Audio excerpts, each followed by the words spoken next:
세 명의 제자를 데리고 변화산에 올라가셨어요. 그리고 거기서 그저 영광스러운 모습으로 변화되시고 그런 사건이 변화산 사건이 있었죠. 그게 베드로, 요한, 야고보를 데리고 올라가서 그 변화산에서 일어난 일이었어요. 자, 그때 마침 그 산 밑에서는 또 다른 일이 일어나고 있었는데 바로 오늘 본문의 사건입니다. 예수님께서 제자들과 함께 그 세 명의 제자들을 데리고 변화산에서 내려오셨을 때에 그 남은 제자들이 9명이잖아요. 그 9명의 제자들을 무리들이 둘러싸고 있었고, 그리고 그 속에서 뭐 심각한 변론이 일어나고 있었습니다. 그래서 너희가 무엇을 그들과 변론하느냐 예수님께서 물으셨어요. 그러니까 무리 중에서 한 명이 대답을 합니다. 17절, 무리 중에 하나가 대답하되 선생님, 말 못하게 귀신 들린 내 아들을 선생님께 데려왔나이다. 귀신이 어디서든지 그를 잡으면 거꾸러져 거품을 흘리며 이를 갈며 그리고 파리해지는지라. 내가 선생님의 제자들에게 내쫓아달라 하였으나 그들이 능히 하지 못하더이다. 알고 보니까 이 무리 중에 한 명이란 누구냐면 그 귀신 들린 아들을 데리고 와서 제자들에게 이 귀신을 쫓아달라고 부탁했던 아버지였어요. 그리고 그 귀신이 참 악질적이었는데 그 아들을 어릴 때부터 사로잡아서 그 아들을 말 못하게 만들고 벙어리 되게 만들고 또 간질병 같은 어떤 그 병을 주어서 자꾸 거품을 물고 쓰러지고 또 이것 때문에 정신적으로 육체적으로 쇠약해져서 날마다 파리해져 갔다. 육체적으로 쇠약해졌다. 자, 그렇게 말하고 있습니다. 그러니까 이것 때문에 지금도 거품을 물고 막 그렇게 쓰러져 있는 그 아들을 보는 그 아버지의 심경이 어떻겠어요? 그렇죠? 얼마나 고통스럽겠습니까? 자, 그런데 제자들이 그 세 명의 제자들을 데리고 갔으니까 그 9명의 제자들이 남아갖고 이 아들에게 그 귀신을 쫓아내려고 그렇게 하는데 귀신이 안 나가는 거예요. 귀신을 쫓아내지를 못했던 거예요. 여러분, 이게요 제자들에게도 굉장히 황당한 사건이었습니다. 왜일까요? 제자들은 지금까지 귀신을 계속 쫓아내고 있었어요. 마가복음 6장 7절에 보면 지금이 9장이잖아요. 12제자를 부르사 둘씩 보내시며 더러운 귀신을 제어하는 권능을 주시고 이렇게 나와요. 귀신을 제어하는 권능을 그들에게 주셔서 그들이 제자들이 둘씩 나가고 전도 여행을 다녔을 때 그 귀신들이 막 떠나가고 그리고 하늘에서 귀신이 그 권세가 막 떨어지는 것이 예수님께서도 보았다. 여러분, 귀신을 제어하는 권세는 진작 제자들이 받았단 말이에요. 그런데 처음으로 아무리 예수 이름으로 외치고 그 선포를 해도 떠나가지 않는 강력한 귀신을 만난 거예요. 그러니까 제자들도 도대체 이게 뭔가. 그리고 그때 마침 서기관들이 이런 사람들이 종교 지도자들이 보고서 너희 뭐야? 왜 귀신을 못 쫓아내? 하면서 막 시비를 걸고 막 그러면서 아주 혼란이 일어난 겁니다. 자, 그러면서 이 제자들은 그 마가복음 6장에서는요 그렇게 귀신을 쫓아냈고 거기에 보니까 이렇게 나와요. 제자들이 나가 회개하라 전파하고 많은 귀신을 쫓아내고 많은 병자에게 기름을 발라 고치고 막 이런 권능 속에 살았던 제자들이 처음으로 그 실패감을 맛보고 그리고 자기가 외치는 그 하나님의 이름, 예수 그리스도의 이름의 권세가 통하지 않는 왜 이게 안 되지? 그 절망을 경험하게 된 거예요. 여러분, 이거 굉장히 제자들에게도 충격이었습니다. 그리고 제자들은 그런 제자들의 모습을 보시고 이 모든 정황을 아셨던 그 예수님이 19절에 이렇게 말씀하셔요. 자, 19절 같이 한번 읽어볼까요? 같이 읽습니다. 시작. 대답하여 이르시되 믿음이 없는 세대여.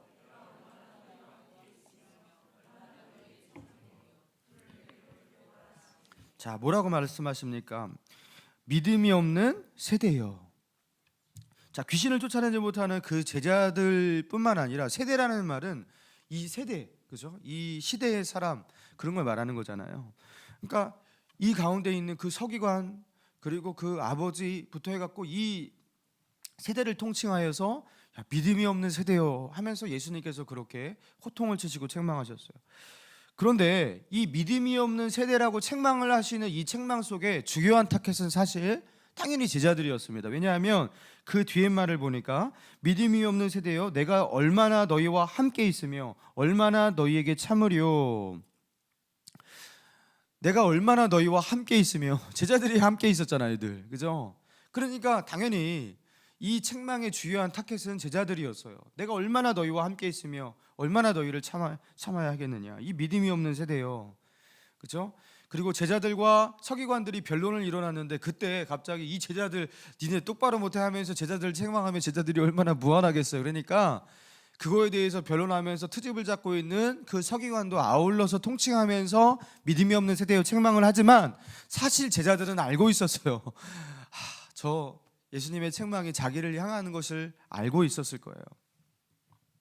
자, 그리고 또 책망을 받는 한 사람이 있었습니다. 자, 23절을 같이 한번 읽어봅니다. 23절 시작. 예수께서 이르시되 할 수 있거든이.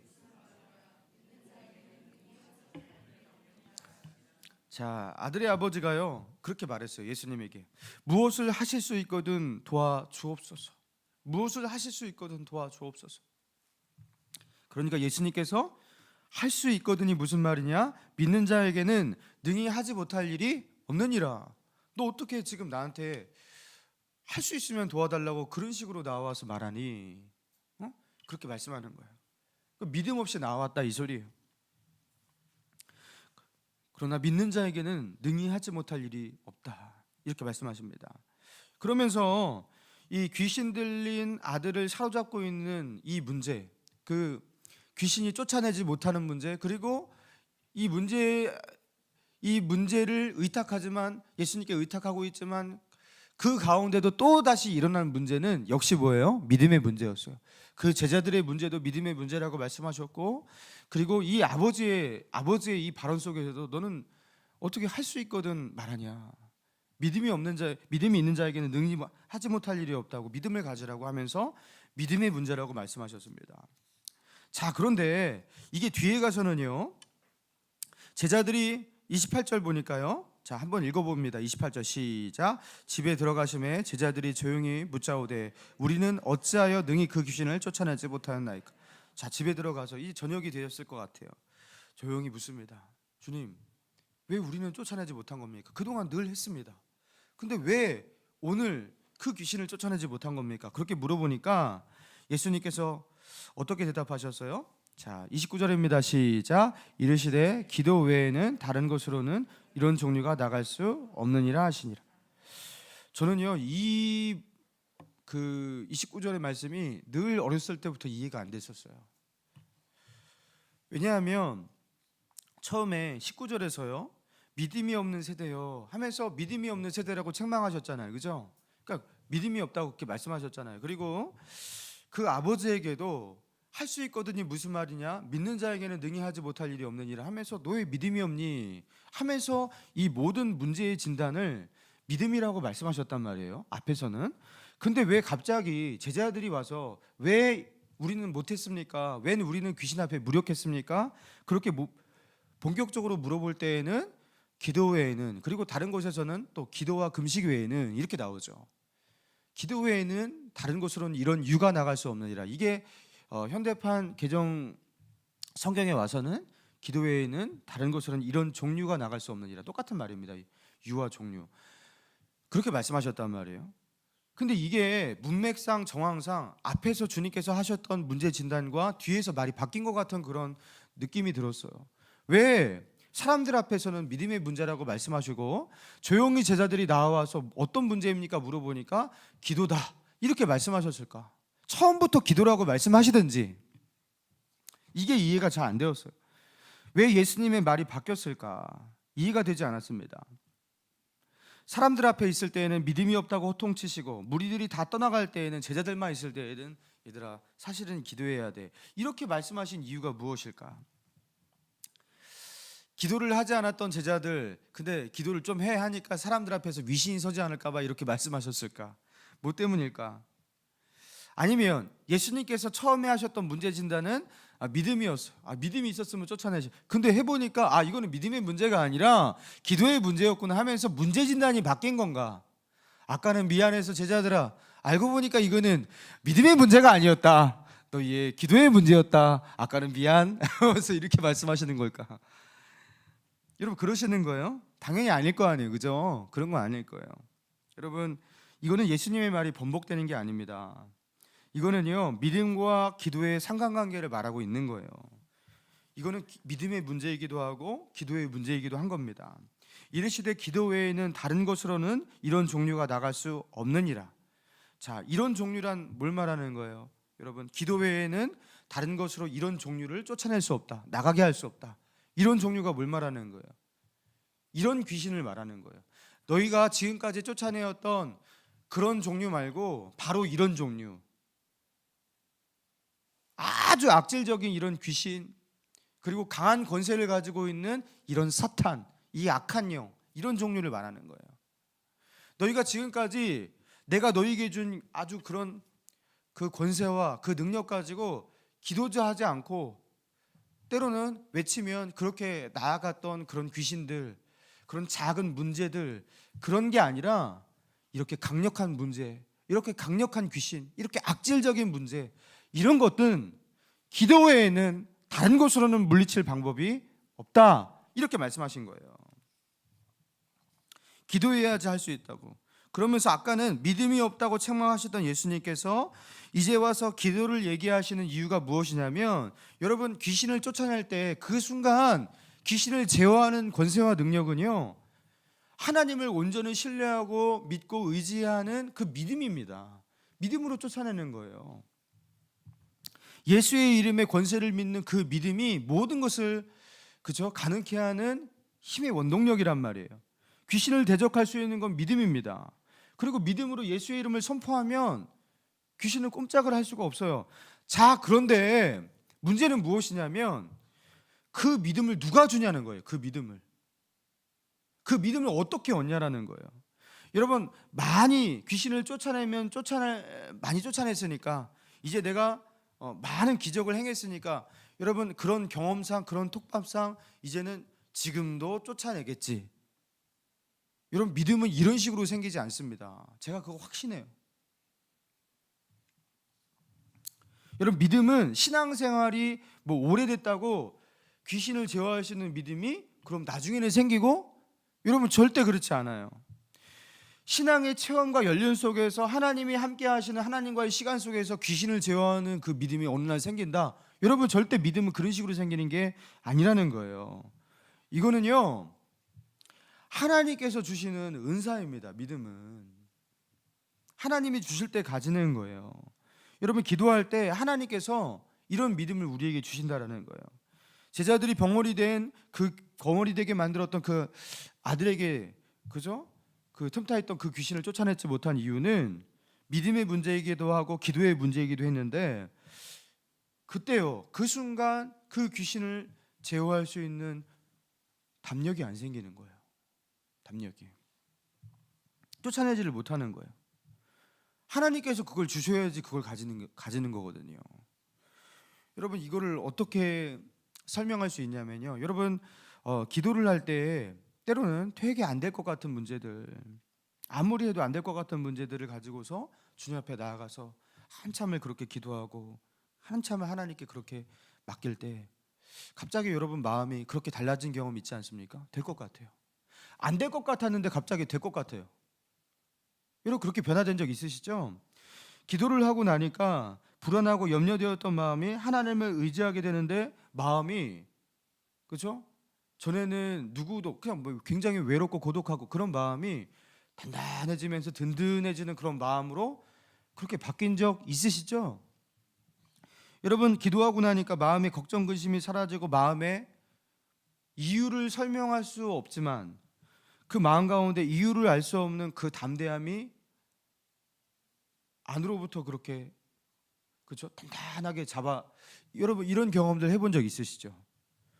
여러분 그때 하나님께서 여러분에게 기도 응답을 뭘로 주신 거냐면 믿음을 주신 겁니다. 여러분의 상황과 환경을 극복할 수 있는 믿음이 여러분에게 없었어요. 그런데 그 문제에 대해서 믿음을 주신 거예요. 그냥 믿음이 있으면 모든 문제가 그냥 해결되는 게 아니라 상황과 환경 속에서 우리에게 다가오는 문제 속에서, 악한 영 속에서 하나님이 그때그때마다 우리에게 믿음의 은사를 주셔야지 우리가 그 문제를 넘어설 수가 있어요. 그래서 예수님도 십자가 앞에서 또다시 기도하신 겁니다. 믿음의 은사를 받으셔야 되는 거예요. 하나님께서 기도하는 자에게 주시는 첫 번째 은혜, 가장 좋은 은혜는 무엇이냐면, 기도하는 사람에게 주시는 축복은 무엇이냐면 믿음을 주신다라는 거예요. 하나님을 신뢰하고 하나님을 의지하고 의심 없이 바라볼 수 있고, 하나님 그런 단단한 마음, 그런 강한 믿음을 주시는데, 그 믿음으로 귀신을 쫓아내고 제어하고 선포하고 그렇게 하는 겁니다. 제가 이거를 왜 아냐면요, 제가 목사로서 그 사역을 그래도 계속 해왔잖아요. 늘 주일마다 설교를 하고 그저 예배를 인도하는 자로서 살았잖아요. 근데 신기한 게 뭐냐면, 이 정도 됐으면, 이렇게 매 주일마다 반복되는 이런 사역을 했으면 이제 주일이 다가오면 마음이 두렵지 않아야 될 것 같거든요. 그렇죠? 설교자로서 이 임무가 나에게 큰 눌림이 되지 않고 이제 많이 했으니까 통밥으로도 할 수 있겠다, 이렇게 될 것 같은데, 늘 신기한 게 무엇이냐면 주일만 다가오면, 목요일만 되면 마음이 눌린다라는 것. 지금 신기하죠? 늘 똑같아요. 와, 이거는 경험으로도 이거 되는 게 아니에요. 그리고 설교를 생각하면 또 이것도 두렵고 걱정이 된다라는 거.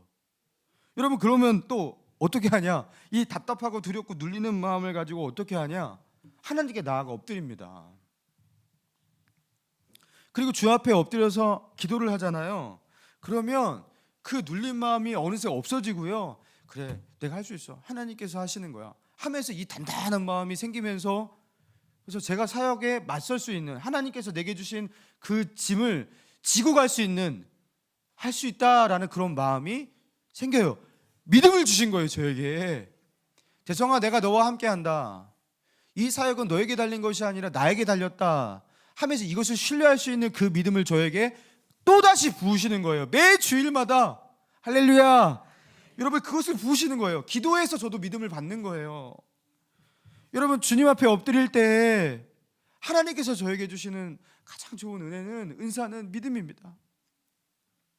사랑하는 여러분, 우리가 왜 기도해야 할까요? 여러분, 작은 문제, 작은 시련들, 그런 것들은요, 우리가 가지고 있는 기초적인 믿음 가지고서 넘어설 수 있는 문제들이 많이 있을 수 있어요. 근데 조금만 큰 문제, 큰 시련, 강한 마귀의 사탄 역사들, 여러분, 이 앞에서는요, 주님을 만나고 복음을 알고 있는 모든 사람들이 가지고 있는 기초적이고 또 그런 어떤 기본적인 어떤 신앙과 믿음 가지고는 그런 문제와 그런 악한 영들을 쫓아내고 극복할 수가 없어요. 제자들처럼. 그거는 어떻게 하셔야 되냐면, 기도하셔서 믿음의 은사를 받으셔야 됩니다. 기도하셔서 그 모든 것을 넘어설 수 있는 권세인 믿음을 하나님으로부터 받으셔야 됩니다. 제가 이렇게 보니까요, 성경을 너무나 좋아하셔서 성경을 열심히 읽고 있는 분, 그리고 기독서적도 탐독을 하시고 심지어 신학 서적까지도 이렇게 손을 대시면서 그렇게, 그렇죠? 그런 평신도도 있고, 또 그렇게 지적인 어떤 그저 목회 활동을 하시면서 신학적 그 깊이도 있으시고 성경적 깊이가 있는 어떤 목사님도 있고, 여러분 그런 분들이 있어요. 근데 이런 지적인 부분이 굉장히 강력한데, 그런 분들이 의외로 어떤 분 중에서는요, 기도가 약한 분이 있어요. 기도의 영성이 없는 분이 있어요. 기도를 하긴 하겠죠, 당연히. 그렇지만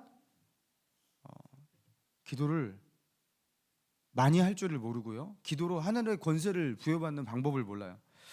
그런 분들은 말이 참 멋있고 유창합니다.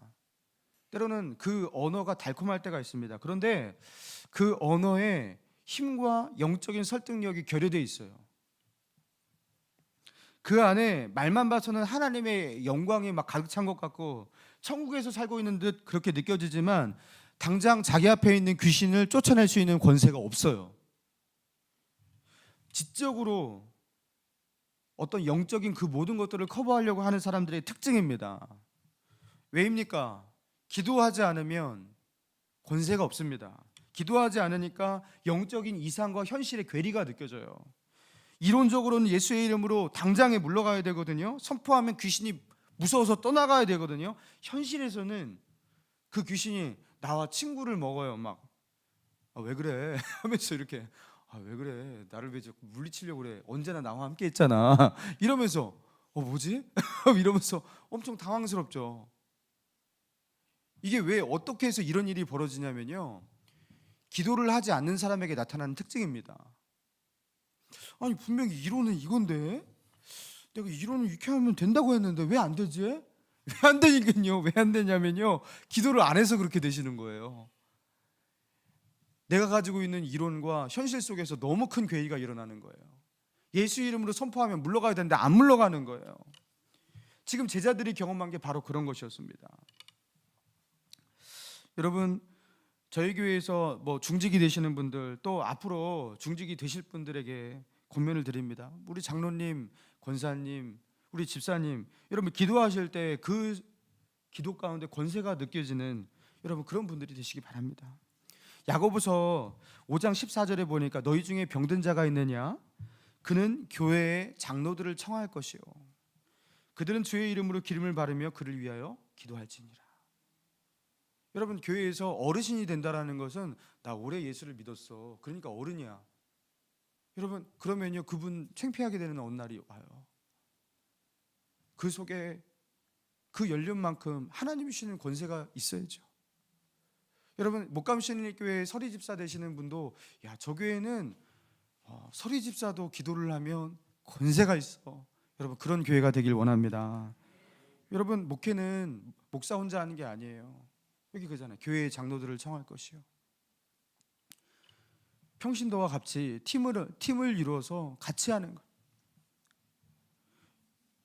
마귀가 벌벌 떠는 그런 권세가 있고 그 능력이 있는 여러분 그런 교회가 되고 그런 그런 평신도들, 여러분 어떻게 그 교회를 함부로 하겠습니까? 여러분, 그런 하나님의 사람이 되시기를 축원합니다. 기도 외에는 방법이 없어요. 기도 외에는 다른 방법으로 이런 이유가 나갈 수가 없느니라. 기도 외에는 이렇게 큰 문제, 이렇게 강력한 귀신, 내 인생을 고질적으로 괴롭히고 했던 그 아무리 해도 쫓아내지 못했던 그 문제에 이제 답을 알았어요. 결국엔 기도였다라는 것. 여러분, 기도할 때 하나님께서 여러분에게 그 모든 것을 제어할 수 있는 믿음 주실 줄 믿습니다. 오늘 이 시간